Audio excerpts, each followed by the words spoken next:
లోక్సభ ఎన్నికల బరిలో సినీ టీవీ నేపథ్యం ఉన్న నటులు 20 మందికి పైగా వివిధ పార్టీల నుంచి పోటీ చేస్తున్నారు. ఇందులో ఎక్కువ మంది బీజేపీ తరపున రంగంలోకి దిగారు.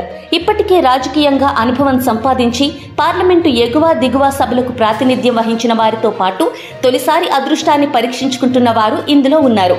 వీరిలో డ్రీమ్ గర్ల్ హేమా మాలిని అందరికంటే ముందు వరుసలో ఉన్నారు. తమిళనాడులో పుట్టి హిందీ చిత్రసీమను ఏలిన ఆమె బీజేపీ తరపున 2 సార్లు రాజ్యసభకు ప్రాతినిధ్యం వహించిన తర్వాత 2014 నుంచి ప్రత్యక్ష రాజకీయాల్లోకి అడుగుపెట్టారు. ఇప్పుడు ఉత్తరప్రదేశ్లోని మధుర నుంచి వరుసగా 3వ పోటీ పడుతున్నారు.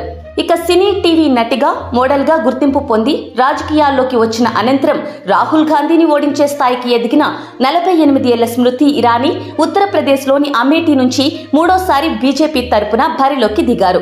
2014లో ఇదే నియోజకవర్గంలో రాహుల్ గాంధీ చేతిలో 1.07 లక్షల తేడాతో ఓడిపోయిన ఆమె 2019లో 54,731 ఓట్ల మెజారిటీతో గెలిచారు.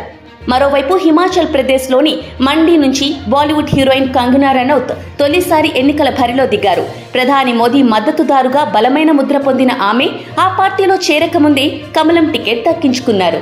మేరట్ నుంచి టీవీ రాముడు అరుణ్ గోవిల్ బీజేపీ తరపున అదృష్టాన్ని పరీక్షించుకుంటున్నారు. ఇక రేసుగుర్రం సినిమాలో మద్దాలి శివారెడ్డి పాత్రతో తెలుగు ప్రేక్షకుల్లో మంచి గుర్తింపు పొందిన రవికిషన్ గోరఖ్పూర్ నుంచి వరుసగా 2వ బరిలోకి దిగారు. యమదుంగ సినిమాలో జూనియర్ ఎన్టీఆర్తో కలిసి నాట్యం చేసిన పంజాబీ అమ్మాయి నవనీత్ కౌర్ రానా మహారాష్ట్రలోని అమరావతి నుంచి వరుసగా 2వ తలపడుతున్నారు.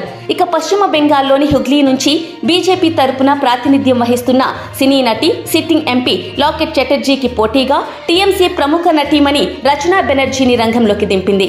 ఈమె ఇదివరకు తెలుగులో చాలా సినిమాలు చేశారు.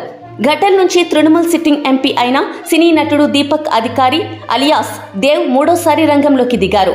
ఆయనను అడ్డుకోవడానికి BJP Kharagpur town sitting MLA అయిన మరో సినీ నటుడు హిరణ్మయి చటోపాధ్యాయను బరిలోకి దింపింది. తూటాల పేలే డైలాగులతో షార్ట్ గన్ గా పేరు తెచ్చుకున్న సీనియర్ సినీ నటుడు అసన్సోల్ సిట్టింగ్ ఎంపీ శత్రుఘ్న సిన్హా వరుసగా 2వ తృణమూల్ కాంగ్రెస్ తరపున బరిలోకి దిగారు. ఆయనకు పోటీగా తొలుత భోజ్పురి గాయకుడు సినీ నటుడు పవన్ సింగ్ ను బీజేపీ నిలిపింది. మహిళలను కించపరిచేలా పాటలు పాడారన్న ఆరోపణలతో ఆయనను తప్పించింది. బర్ధమాన్ దుర్గాపూర్ ఎంపీ ఎస్ఎస్ అహ్లూవాలియాకు ఇక్కడ టికెట్ ఇచ్చింది. నార్త్ ఈస్ట్ ఢిల్లీ నుంచి భోజ్పూర్ నటుడు మనోజ్ తివారీ బీజేపీ అభ్యర్థిగా వరుసగా 3వ తలపడుతున్నారు. పార్టీ నాయకత్వం ఢిల్లీలోని 7 సిట్టింగ్ ఎంపీల్లో 6 మార్చినా ఆయనను కొనసాగిస్తోంది.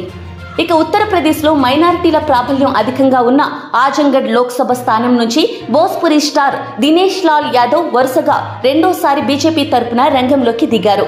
2019లో ఇదే నియోజకవర్గం నుంచి ఎస్పీ అధ్యక్షుడు అఖిలేష్ యాదవ్ పై పోటీ చేసి ఓడిపోయారు. అయితే అఖిలేష్ అసెంబ్లీ ఎన్నికల తర్వాత రాష్ట్ర రాజకీయాలకు మారడంతో 2022లో జరిగిన ఉప ఎన్నికలో దినేష్ లాల్ ఎస్పీ అభ్యర్థి ధర్మేంద్ర యాదవ్ పై గెలుపొంది పార్లమెంటులో అడుగుపెట్టారు. ఇక తమిళనాడులోని విరుదునగర్ స్థానం నుంచి తెలుగు తమిళ సీనియర్ నటి రాధిక బీజేపీ తరపున దివంగత నటుడు విజయకాంత్ కుమారుడు నటుడు విజయ ప్రభాకర్ ఏఐఏడీఎంకే మద్దతుతో డిఎండీకే తరపున తలపడుతున్నారు. కేరళలోని త్రిశూల్ నుంచి రాజ్యసభ సభ్యుడు పోలీస్ చిత్రాలకు మారుపేరైన సీనియర్ మలయాళ నటుడు సురేష్ గోపి బీజేపీ తరపున బరిలో నిలిచారు. సినీ నటుడు కృష్ణకుమార్ కొల్లంలో యూడీఎఫ్ కూటమికి చెందిన సీనియర్ నేత ఎన్కే ప్రేమచంద్రన్ సిపిఎం నుంచి పోటీ చేస్తున్న సిట్టింగ్ ఎమ్మెల్యే సినీ నటుడు ఎం ముఖేష్తో తలపడుతున్నారు. ఒడిశాలోని బొలంగీర్ నుంచి ప్రముఖ ఒడియా నటుడు మనోజ్ మిశ్రా కాంగ్రెస్ తరపున బరిలో నిలిచారు. తమిళనాడులోని కన్యాకుమారి నుంచి కాంగ్రెస్ సిట్టింగ్ ఎంపీ తమిళ నటుడు విజయ్ వసంత్ వరుసగా 2వ బరిలో దిగారు.